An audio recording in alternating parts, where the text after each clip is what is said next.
Recuerdo con dolorosa claridad el momento exacto en que mi matrimonio con Isabel, que alguna vez fue un faro de complicidad y proyectos compartidos en nuestra acogedora casa de Sevilla, se transformó, casi imperceptiblemente, en un mero acuerdo de convivencia, una rutina educada y predecible. Quizás fue una deriva lenta, una corriente submarina tan gradual que, en el torbellino de la vida cotidiana, me resultó imposible de discernir en tiempo real. Pero ahora, al evocar esos meses, al recorrer mentalmente los pasillos de nuestra memoria compartida, puedo verlo todo con una nitidez casi dolorosa, como si una densa niebla se hubiera disipado de repente, revelando la desoladora realidad. La distancia entre nosotros no era solo física, aunque a menudo nos encontrábamos en extremos opuestos del sofá, absortos en nuestras pantallas, sino una brecha emocional cada vez más profunda, un abismo que crecía con cada suspiro cansado que Isabel soltaba al notarme entrar en una habitación, con cada mirada esquiva que me hacía sentir como un mueble más, una pieza decorativa sin vida. Me había convertido en un elemento fijo del mobiliario de nuestra casa en el barrio de Triana, como la vieja lámpara de pie en el rincón del salón, útil quizás para iluminar algún rincón oscuro, pero en última instancia, tan olvidable como cualquier otro objeto inanimado. No hubo un estruendo, ni una discusión monumental que marcara el punto de inflexión, nada de la catarsis dramática que uno esperaría de un final. Fue algo mucho más sutil, más insidioso, más peligroso incluso, el tipo de silencio que se gesta y se consolida a lo largo de los años, alimentado por innumerables gestos de desdén, por miradas que hablaban volúmenes de reproche, por preguntas cruciales que quedaron flotando en el aire sin respuesta, preguntas que, con el tiempo, simplemente dejaron de ser formuladas, ahogadas por la creciente indiferencia. Cada omisión, cada pequeña desconsideración, cada momento en que nuestras miradas se cruzaban sin reconocerse, añadía una capa más a esa densa atmósfera de quietud, una quietud que no era paz, sino el preludio de una tormenta silenciosa. Y entonces llegó la noche que, como un rayo en la oscuridad, hizo que todo cobrara un sentido escalofriante. Acabábamos de cenar, nada elaborado, solo una pasta congelada que ella apenas se molestó en servir adecuadamente en los platos. Nos sentamos, como era habitual, en extremos opuestos del amplio sofá de nuestro piso con vistas a la Giralda, ambos sumergidos en el brillo azul de nuestras pantallas de teléfono, apenas reconociendo la presencia del otro en la habitación. Ni siquiera había tensión en el aire, lo cual, irónicamente, podría haber requerido algún tipo de inversión emocional por nuestra parte. Simplemente, una vacuidad aplastante. No sé qué la impulsó a decirlo, quizás una punzada de aburrimiento o la necesidad de provocar una reacción, tal vez una prueba silenciosa. Pero su voz, tan casual y desapasionada, como si estuviera comentando el tiempo que hacía en el exterior, cortó el espeso silencio como una cuchilla afilada. Sabes, a lo mejor debería irme de aquí. Levanté la vista de mi pantalla, el pulso acelerado. Ella ni siquiera me miraba, seguía desplazándose por su teléfono. Su tono de voz era tan plano y desprovisto de emoción que parecía haber soltado una declaración contundente y haber pasado inmediatamente a otra cosa. No hubo seguimiento, ninguna pausa dramática que invitara a la réplica, solo el rítmico golpeteo de sus uñas contra el cristal de su pantalla. No confiaba en lo que saldría de mi boca si intentaba responder, temía que mis palabras traicionaran la confusión y el dolor que sentía. Y quizás ese silencio, mi falta de reacción inmediata, le dio la impresión equivocada, porque un instante después, soltó una risita suave, sin pizca de humor, y añadió con una crueldad helada: sinceramente, probablemente te desmoronarías sin mí. Aquellas palabras cayeron sobre mí como una bofetada abierta, pero no me inmuté, no mostré ninguna reacción externa. Simplemente la estudié con una frialdad que no sabía que poseía, observando su rostro, la manera en que esbozaba una sonrisa de suficiencia sin siquiera mirarme, la forma en que sus ojos permanecían fijos en su pantalla, como si el universo entero se redujera a ese pequeño rectángulo luminoso. Y fue entonces cuando sentí que algo hueco se abría en mi pecho. Una sensación de vacío que resonaba con una verdad innegable, era el reconocimiento. Esto era lo que ella realmente pensaba de mí, la cruda realidad de su percepción. Me veía como alguien débil, dependiente, un simple hombre del que podría marcharse sin pensarlo dos veces, sin la menor repercusión en su propia existencia. Aún así, no dije nada. Me limité a levantarme, recoger nuestros platos vacíos de la mesa de mármol de la cocina y lavarlos en silencio. Cada sonido, el murmullo del agua corriendo, el suave tintineo de la cerámica al apilarse, parecía amplificado, resonando en la quietud de la casa. Ella no vino a ayudar, por supuesto que no. Ya no lo hacía nunca. Más tarde esa noche, me acosté a su lado en la cama de nuestro dormitorio, mirando fijamente el techo encalado mientras ella, con el volumen apenas audible, se desplazaba por TikToks. Sus risas, cortas y huecas, llenaban la habitación a ráfagas, ecos de una alegría que no me incluía. Probablemente no había sido parte de ninguna de sus risas en años. En algún momento, me di la vuelta, dando la espalda a su resplandor digital, y me quedé observando cómo la luz de la luna se arrastraba lentamente por el suelo de madera, intentando rastrear el año exacto en que ella dejó de necesitarme, en que nuestra conexión se deshilachó hasta convertirse en un mero hilo. No sé si ella se dio cuenta del cambio que se había operado en mí en ese preciso instante. Si lo hizo, no lo mostró, pero algo dentro de mí se había transformado de manera irreversible, un punto de no retorno. No fue el hecho de que dijera que podría irse, fue la certeza en su tono, la convicción inquebrantable de que yo nunca la dejaría marchar, de que yo siempre estaría allí, un ancla inmóvil en su mar de inestabilidad. La observación calmada del desengaño. Al día siguiente, mis ojos comenzaron a ver a Isabel de una manera diferente, con una claridad fría y desapasionada que nunca antes había poseído. No era una mirada de reproche o de celos, sino una observación metódica, casi clínica, de cada uno de sus movimientos, de cada pequeña anomalía en su comportamiento. Noté la frecuencia con la que dejaba su teléfono boca abajo sobre la mesita de café en el salón o en la encimera de la cocina, una precaución que antes nunca había tomado. Observé cómo se excusaba para salir al balcón o al patio trasero de nuestro hogar en el Albaicín para atender ciertas llamadas, su voz bajando a un susurro casi inaudible, una intimidad negada a mis oídos. El tono de su voz también cambiaba radicalmente cuando hablaba con sus colegas de trabajo, volviéndose más suave, más meloso, con un matiz coqueto que me resultaba extrañamente ajeno. Vi cómo dedicaba tiempo a arreglarse meticulosamente para las reuniones de trabajo, eligiendo su ropa con esmero y aplicando un maquillaje impecable, mientras que para mí, a lo sumo, se ponía un poco de bálsamo labial, apenas un gesto de consideración. Lo observé todo con una calma perturbadora, como un auditor diligente recopilando pruebas irrefutables antes de redactar un informe final y demoledor. Una tarde, mientras ella estaba en la ducha, pasé por delante de su portátil abierto en el escritorio de su estudio. Su navegador estaba abierto en una pestaña, mostrando un blog de viajes. Nada extraño, en principio, si no fuera porque las fechas de los destinos coincidían exactamente con los días en que ella me había asegurado que estaría en una conferencia local de trabajo en Granada. Hice una nota mental, una pieza más en el rompecabezas que se estaba formando. Esa misma semana, al recoger la ropa de la lavandería, encontré un recibo de la tintorería. Era una blusa que nunca la había visto usar para ir a trabajar, una prenda que no me resultaba familiar. Y la fecha de recogida en el recibo era del día en que ella había afirmado trabajar desde casa, una excusa conveniente. No sentí la necesidad de confrontarla, de armar una escena. No estaba interesado en una pelea lacrimógena o en una confesión forzada.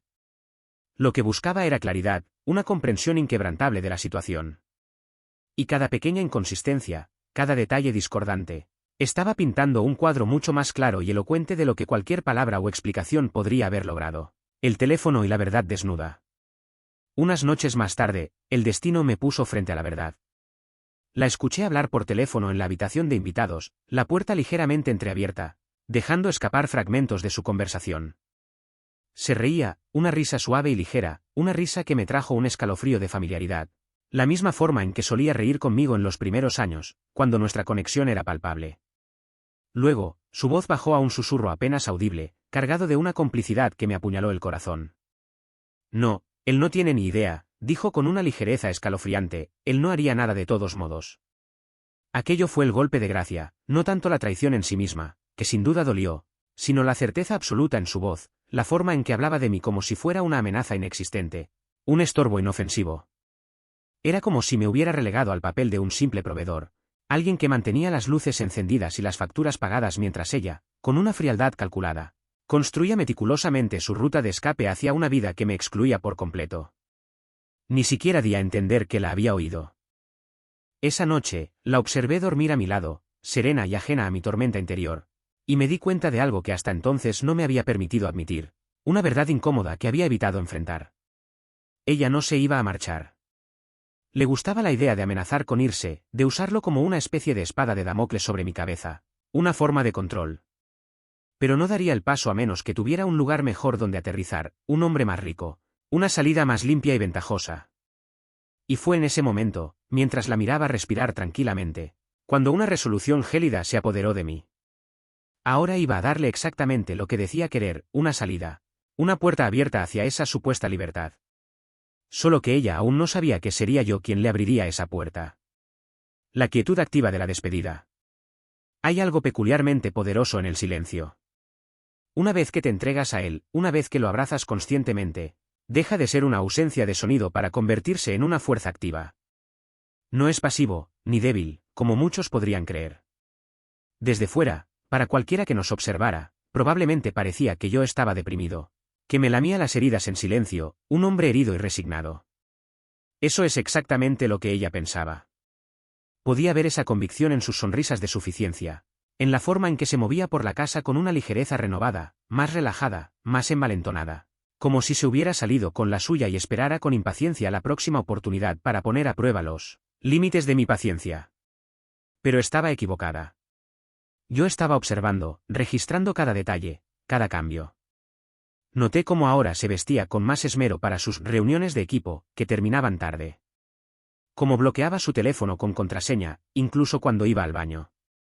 La mujer que una vez creí mi compañera, mi otra mitad, se había convertido en una extraña, alguien a quien observaba en silencio desde el otro lado de la habitación. Y cada día, con cada nueva revelación, ella me facilitaba más la tarea de dejarla ir. Comencé a retirar, de forma sutil y calculada, las cosas que ella había dado por sentadas en nuestra vida en común. No todo de golpe, sino de formas lo suficientemente imperceptibles como para que pasaran desapercibidas bajo su radar.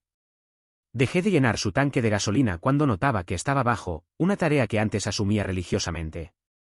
Cancelé el pago automático de su tarjeta de crédito.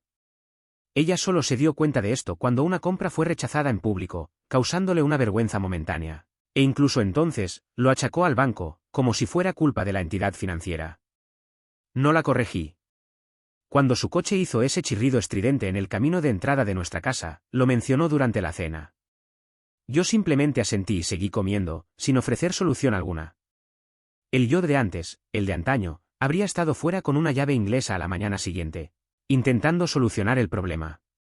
El yo actual la dejó que se las arreglara sola. Y lo hizo. Después de unos cuantos viajes en Uber y una frenética llamada a su padre, comenzó a manejarlo. La arquitectura del adiós silencioso. En la privacidad de mi mente, y luego en la práctica, comencé a reorganizar nuestras finanzas. Nada ilegal, todo dentro de los límites de lo permitido. Trasladé mi depósito directo a una nueva cuenta bancaria de la que ella no tenía conocimiento. Puse las facturas de servicios públicos a su nombre. La eliminé de mi lista de contactos de emergencia en el trabajo. Estos no eran movimientos mezquinos, pequeños actos de venganza. Eran movimientos intencionales, pasos deliberados en la arquitectura de nuestra separación. Estaba desprendiendo, una a una, las capas de nuestra vida que le proporcionaban confort y seguridad, como si deshilara un tejido, hilo por hilo. Ella no se dio cuenta, estaba demasiado inmersa en su propia narrativa. Pensó que yo simplemente estaba de mal humor, en un berrinche infantil. De vez en cuando, me ofrecía alguna migaja de afecto, como quien lanza un hueso a un perro al que ha olvidado alimentar.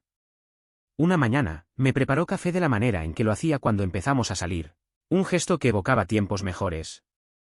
Di un sorbo, sonreí y le di las gracias. Ella pareció complacida consigo misma, pero esa taza de café no significaba nada para mí. Era un reflejo de una rutina pasada, no un atisbo de arrepentimiento o remordimiento. Y entonces llegó el momento que confirmó lo que ya sabía en lo más profundo de mi ser. Estaba pasando por su oficina cuando vi su portátil abierto sobre el escritorio. La pantalla estaba desbloqueada, su bandeja de entrada de correo electrónico visible. Ella estaba en la ducha. No husmeé, no busqué intencionadamente. Simplemente eché un vistazo y allí estaba. Un correo electrónico de alguien llamado R. El asunto era breve y conciso, no puedo esperar al próximo fin de semana. No hice clic para abrirlo, la vista previa de la línea inicial decía lo suficiente. Reservé el lugar que mencionaste. Espero que estés lista para un verdadero descanso. No más pretensiones. Me aparté de la pantalla como si fuera radiactiva, una fuente de contaminación. Así que esto era. Ella ya había elegido a otra persona. La frase de "a lo mejor debería irme" no había sido una amenaza vacía, sino una advertencia, una forma de comprobar si yo haría un escándalo, si me aferraría a ella. No lo hice. Y ahora, se sentía libre para seguir adelante. La partida y el despertar gélido. Esa noche la vi empacar una pequeña bolsa de viaje, de esas que se usan para pasar una noche fuera. No ofreció explicación alguna, simplemente dijo que tenía un retiro de trabajo de última hora, y lo dejó así. Yo asentí, le deseé que se lo pasara muy bien, con una calma que me sorprendió a mí mismo.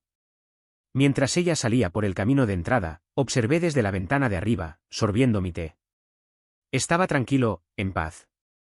Ni siquiera me sorprendió. Simplemente sentí que la última pieza del rompecabezas encajaba en su lugar. Había pasado meses tratándome como una obligación, como si yo fuera el ancla que la mantenía atada a una vida que, en su imaginación, podría ser mucho mejor.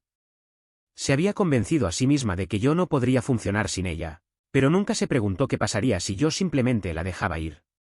Comencé a desvincular todo aquello en lo que ella se apoyaba. Las cuentas de streaming compartidas fueron canceladas. La perra, Canela, a la que ella nunca paseaba pero con la que le encantaba hacerse selfies para Instagram, arreglé para que una amiga la adoptara temporalmente, solo hasta que la situación se normalizara. No podía soportar verla ser utilizada como otro accesorio de Instagram, una imagen más para su fachada. Una tarde, la escuché hablar por teléfono con una amiga. Se reía y decía, todavía actúa como un fantasma, tan dramático. Probablemente espera que le ruegue. Su amiga también se rió. Ella pensaba que esto era un juego, que mi silencio era una debilidad, pero no lo era. Estaba asegurándome de que no tuviera nada a lo que volver. Volvió a soltar comentarios casuales, sabes, no es que me vaya a ir de verdad, solo necesito espacio. Quizás solo necesitamos un reinicio, un descanso de la rutina. Yo asentía, manteniendo mi fachada de pasividad. Seguro que te encanta la tranquilidad, ¿eh? Debe sentirse como unas vacaciones, dijo en otra ocasión. Confundió cada no respuesta con pasividad, cada sentimiento con sumisión. No se dio cuenta de que yo ya estaba a medio camino, emocionalmente preparado y mentalmente fuera, esperando solo que ella diera el último paso para poder cerrar la puerta detrás de ella. La última señal y la despedida final. La última señal llegó unos días después. Estaba clasificando el correo cuando vi un sobre de Manila dirigido a ella, marcado como confidencial. Provenía de un complejo de apartamentos de lujo al otro lado de la ciudad, el tipo de lugar que ella solía bromear que estaba muy por encima de nuestras posibilidades. Documentos de alquiler ya firmados. Tenía un pie fuera de la puerta. Todo lo que tenía que hacer era abrirla para ella. Ella se fue un sábado. No había cajas de mudanza, solo una maleta, una mano en el asa y una sonrisa petulante en sus labios, como si finalmente me hubiera superado en algún concurso tácito. Yo permanecí junto a la encimera de la cocina, fingiendo leer algo en mi teléfono, café en mano. Se quedó en el umbral un momento más de lo necesario, quizás esperando un último intento desesperado por detenerla, una plegaria emocional de última hora. No le di nada de eso. Sí, ya nos veremos, dijo, arrojando las palabras como migas de pan a un perro que no estaba segura de si la seguiría. Cuídate, respondí, sin siquiera levantar la vista. Sus cejas se fruncieron ligeramente. Luego se dio la vuelta, cerró la puerta suavemente detrás de ella y desapareció. Por primera vez en años, el silencio en esa casa no era pesado. Era limpio. Y aún así, una parte de mí se preguntaba cuánto tiempo tardaría en deshilacharse la fantasía que ella había creado. Las fisuras de una ilusión. El apartamento al que se mudó era nuevo, minimalista. Exactamente el tipo de lugar que se ve bien en las fotos pero que se siente como una sala de exposición impersonal. Esa misma tarde, ella publicó una historia en redes sociales. Una copa de vino sobre una encimera de mármol. Un pie de foto que decía, la libertad sabe a sárdena.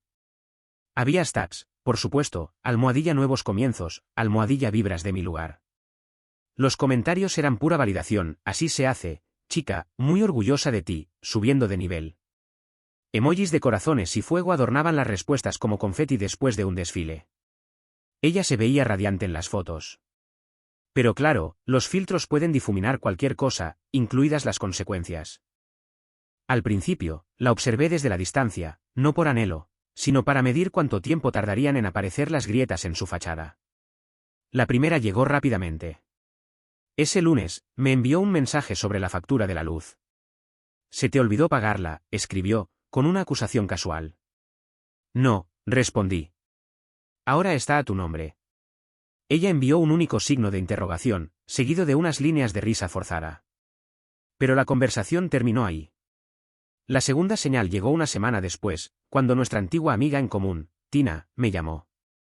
Ella era de esas personas a las que les encantaba merodear al borde del drama sin acercarse demasiado, como una polilla atraída por un fuego controlado. ¿Así que realmente se fue?, preguntó. Así es, le dije. Ha estado diciendo a todo el mundo que nunca se había sentido tan viva. Bien por ella, murmuré. Pero también está preguntando a la gente si conocen a un buen mecánico. Algo de su coche haciendo ese ruido otra vez, dijo Tina. Solías encargarte de eso. Ya no, respondí. Tina hizo una pausa y luego soltó una risa baja. Realmente no lo pensó bien, ¿verdad? La verdad era que no lo había hecho. Asumió que la vida al otro lado de la puerta de salida sería un tablero de Pinterest lleno de velas perfumadas y noches de vino con amigas. Pero la verdadera independencia no viene de marcharse. Viene de saber cómo valerse por sí mismo una vez que se ha dejado todo atrás. Para la segunda semana, sus publicaciones disminuyeron. Los selfies brillantes y sonrientes se transformaron en tomas estéticas de su brunch. Sin subtítulos, sin actualizaciones, solo el eco de alguien que intentaba mantener una ilusión que aún no había construido por completo.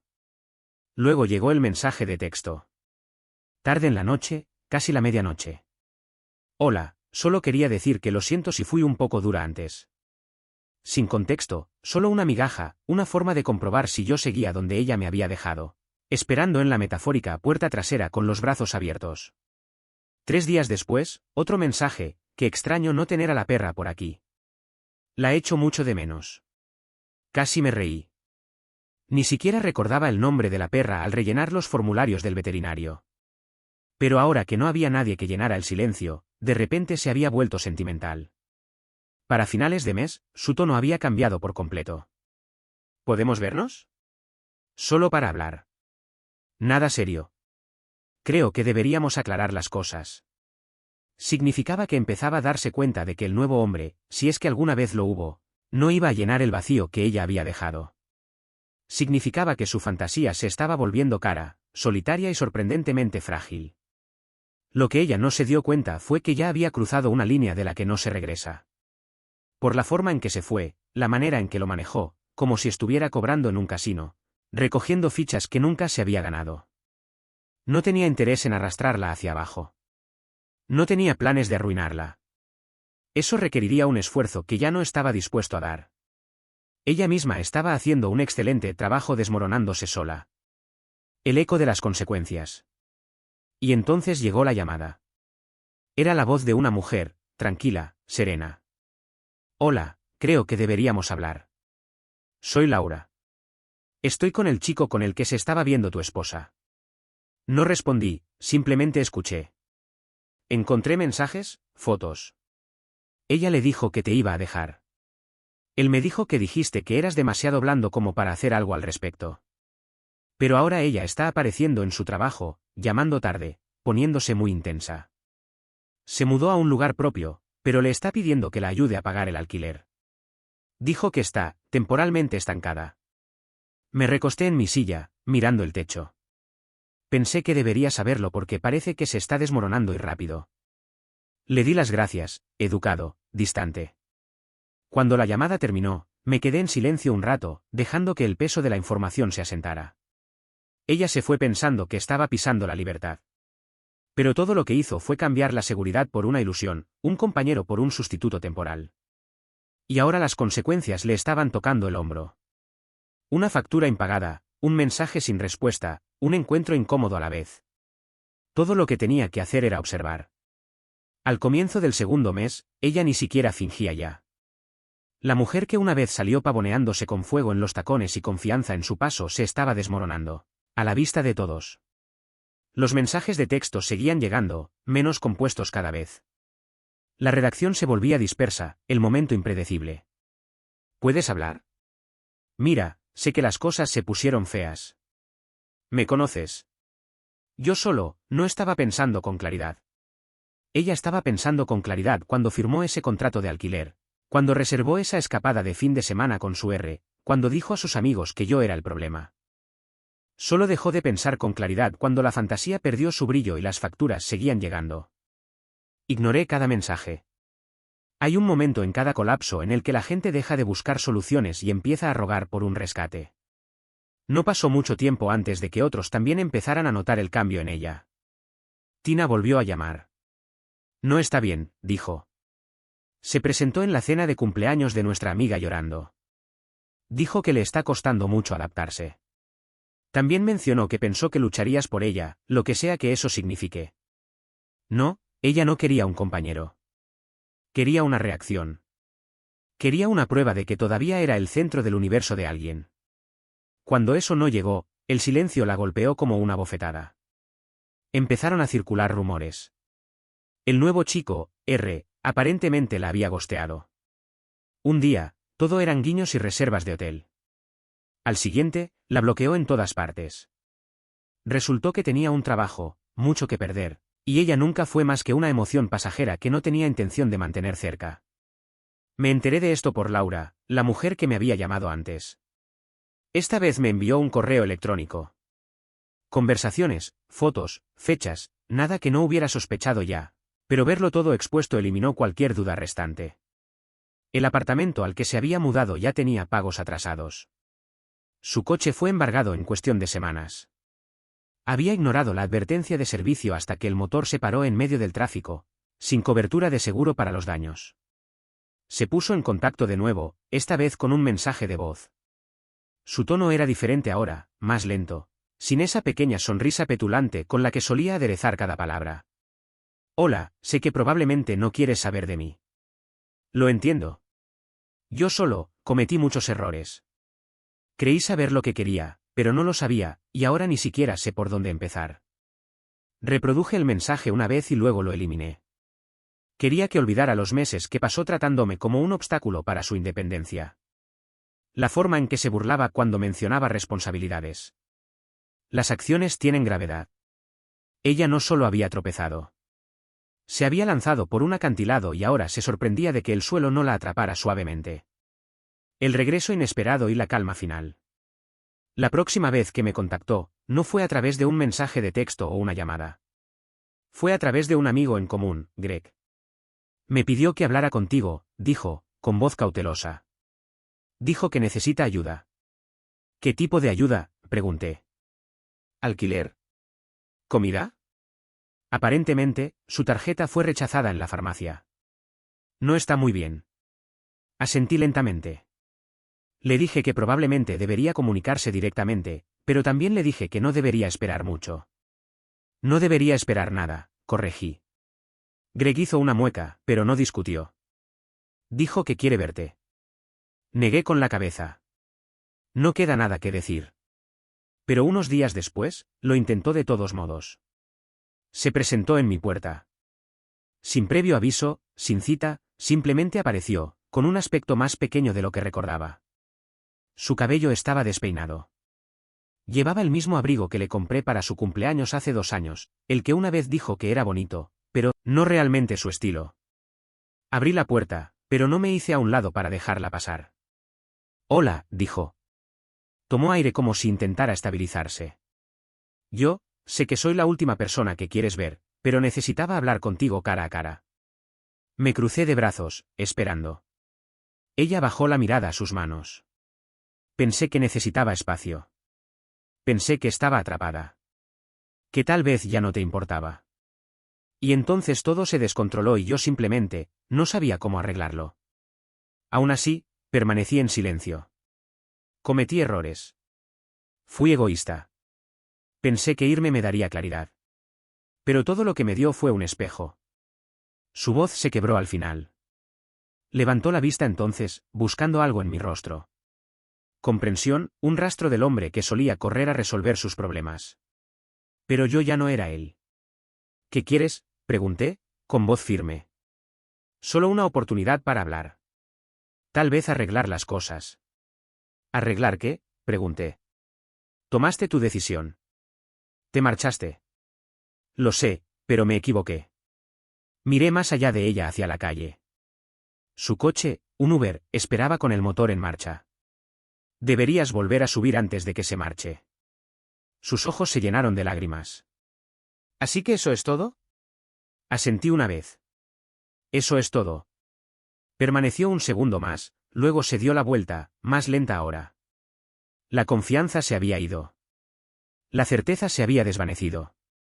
Subió al coche sin decir una palabra más, la puerta se cerró suavemente detrás de ella. Y mientras el vehículo se alejaba, la vi desaparecer de nuevo. Solo que esta vez, no me quedé hecho pedazos. Esta vez, no sentí nada más que calma. La reinvención y el fin de la nostalgia. Nunca esperé que regresara. Incluso con todos los mensajes, las llamadas, la repentina visita a mi puerta, siempre asumí que, en algún lugar muy en el fondo, ella todavía creía que tenía opciones, que yo era solo una posible alternativa. El sofá familiar donde aterrizar después de que las luces brillantes se atenuaran y las promesas de otros se secaran. Pero algo cambió después de que se fue ese día. Algo definitivo. Sus ojos me dijeron que ahora lo sabía. La puerta no solo estaba cerrada, estaba sellada. No volví a saber de ella durante un tiempo después de eso. Algunos amigos en común mencionaron haberla visto aquí y allá, en un café, caminando por un supermercado a mitad de semana, con aspecto distraído. Una amiga dijo que había conseguido un trabajo a tiempo parcial en una tienda. Otra escuchó que se estaba quedando en un apartamento compartido con dos extraños en una parte de la ciudad que ella una vez llamó inhabitable. No pedí estas actualizaciones. La gente simplemente las ofrecía. Quizás tenían curiosidad por mi reacción. Quizás pensaron que todavía me importaría. No me importaba. Ya no.